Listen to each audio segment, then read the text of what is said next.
Kene lah teman ini.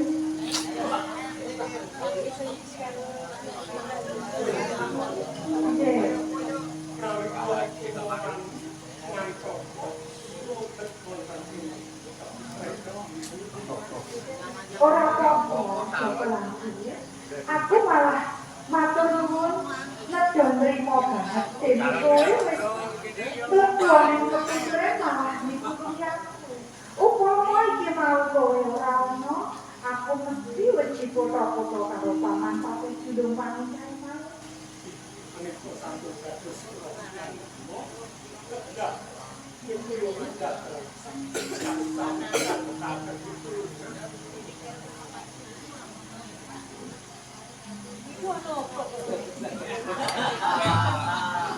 Malah kok kan sih. Mbok coba dibenake ben sempro.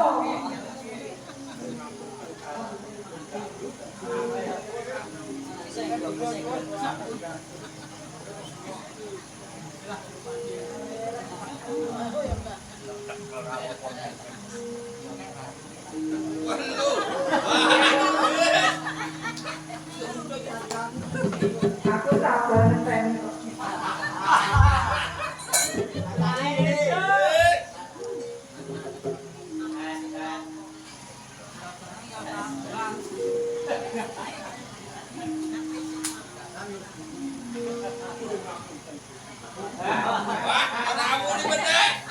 Ganti wae. Ganti.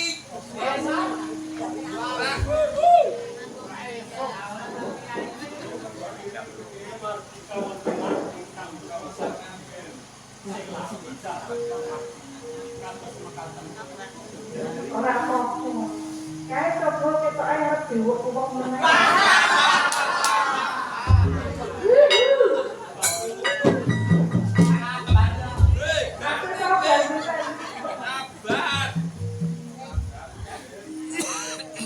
Dadi dagelan iki. Ya dadi cangking kok ndekir.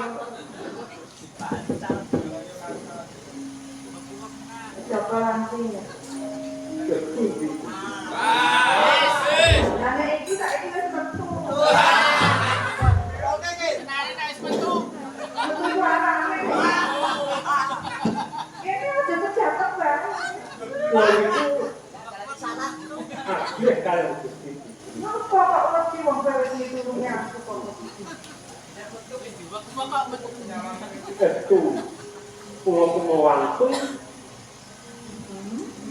lebet menerima kamu itu awet pulau bijak saking panjenenganipun kanjeng Adipati minat dengan sipung keting Kadipaten Blambangan.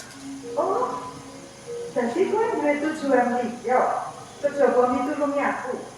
Lho iki lho. Kowe diutus apa? Pulau sepatus dusta panjenengan nyuwunaken panjenengan wonten ing Kadipaten Blambangan. Bilih panjenengan badhe pun garwa kanjeng Adipati wonten ing Blambangan. Badhe pun sengkaaken ngaluhur minangka garwa Prameswari. Mila saking menika Gusti Kowe diutus Kanjeng Adipati menak kendali cipta wonten ing Blambangan supaya supados dusta panjenengan sosoanaken wonten ing Kadipaten Blambangan. kowe kok yo seneng. Tak bagus-bagus kok dadi maweh. Awrat ciciban kula Gusti. Kula supados ing sakmangkinipun saged tampi anggen kawula badhe suta wonten ing Kadipaten Blambangan.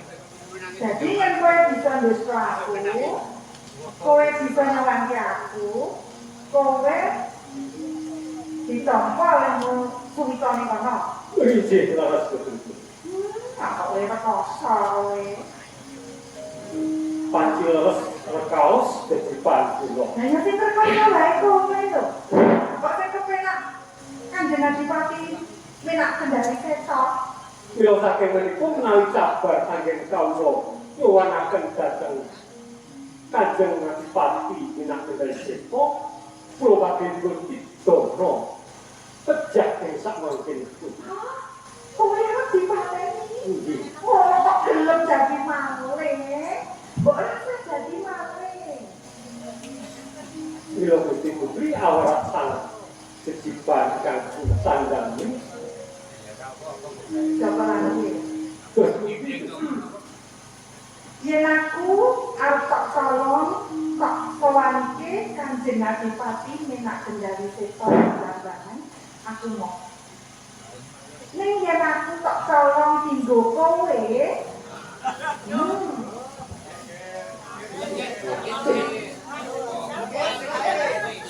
Aku durung ngomong kok malah kenapa ya?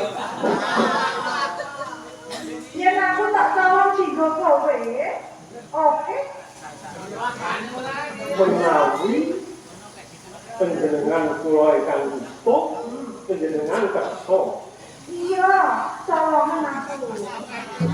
menawi kula Kita bandar itu aja. menawi kula sewanaken dhateng asanipun Kanjeng Adipati Aku mau. wah dados bingung kula Tak bingung piye cara kowe kali dandang aku tak bawa ning ndi wae gelem kok.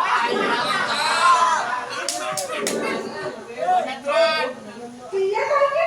bingung kula dan terus kula menika badhe disipan kang selamat ingkang pisan panjenengan menika putra dalem wonten ing Kediri. Ing samangkenipun badhe damel cuma dhateng panjenenganipun Rama dalem menawi panjenengan gadahi sambungan kaliyan kula Punsukara.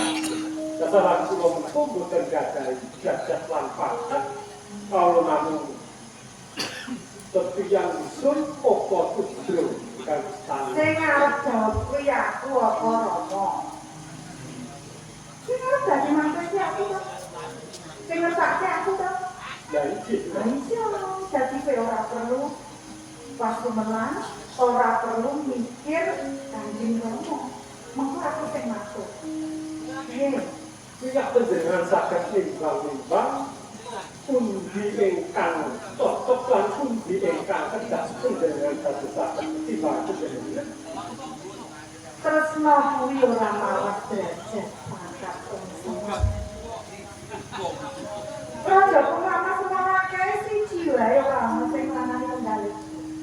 Siji wae ora ana sing cocok ana nang. Bareng saiki aku ketemu karo kowe. Arep tak colong. Siji, lho. Ini aku malah kepangan karo kowe ya. Ya wes tolong nek kaya lho. Kurang piye ta? Kula bapak. Kula ku malah Yakin. Yen ora gelem ya ora apa-apa, apa aku kok malah apa jenenge kaya wong wis katresnan ngono lho. Ora apa-apa nek aku gelem lagi. Ya tak kalah-kalahke ning barang. menawi panjenengan estu tuwuh saking menawi panjenengan kula pengen ngira-ngira apa saking panjenengan. Terus pundi prasaran. Iki aku mau ya pakai Ini apa? Hah, mantap. Menawi Ya apa-apa nek kok ya tak apa. menawi estu alun ketahun kula saking contone mangkat panjenengan. Kula tak kira saking Jadi kowe nampa katresnanku. Tak takoni meneh. Apa kowe durung duwe bojo? bapak kita bukti jalur menika kuwi Joko. Nek ngono padha karo aku. Teges iki ora ngelarani, ora merusak kadenan iki.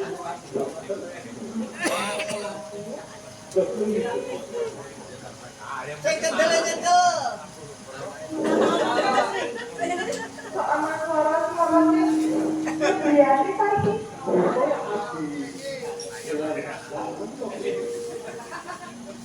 Jadi bukan monopoli abdi ingkang sami. Jadi bukan yang utama.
Mila boten mokal kathah para priya para raja ingkang badhe ngayonaken panjenengan. Ora kang menggalih kaki kakang Joko Langit. Saiki tresnaku wis tak tumplak kanggo rekane. Tunji semanten ugi kula putri. Terus saged nampi menawi panjenengan menika estu tuwuh saking percaya manah panjenengan. dasar mustika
Petani minangka imbaning Widodari ingkang nembe jawantah wonten ing Rasabada satemah kula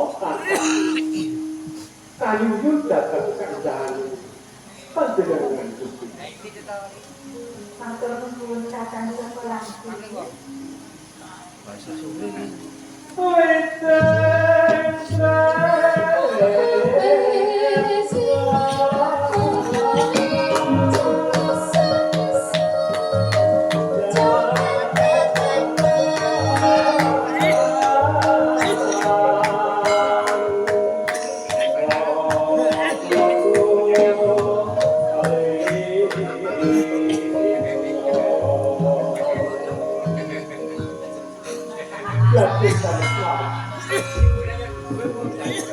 Sawise kula panjenengan andhung katresnan. Ananging wonten manah kula boten setuju. Bilih ing sakmangke wonten sedadosan ingkang boten kramenis, pramila semoga kita lampahi sesarengan apa kang bakal dumadi ing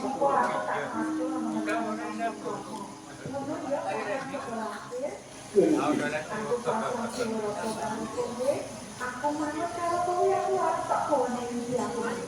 Turuti, semoga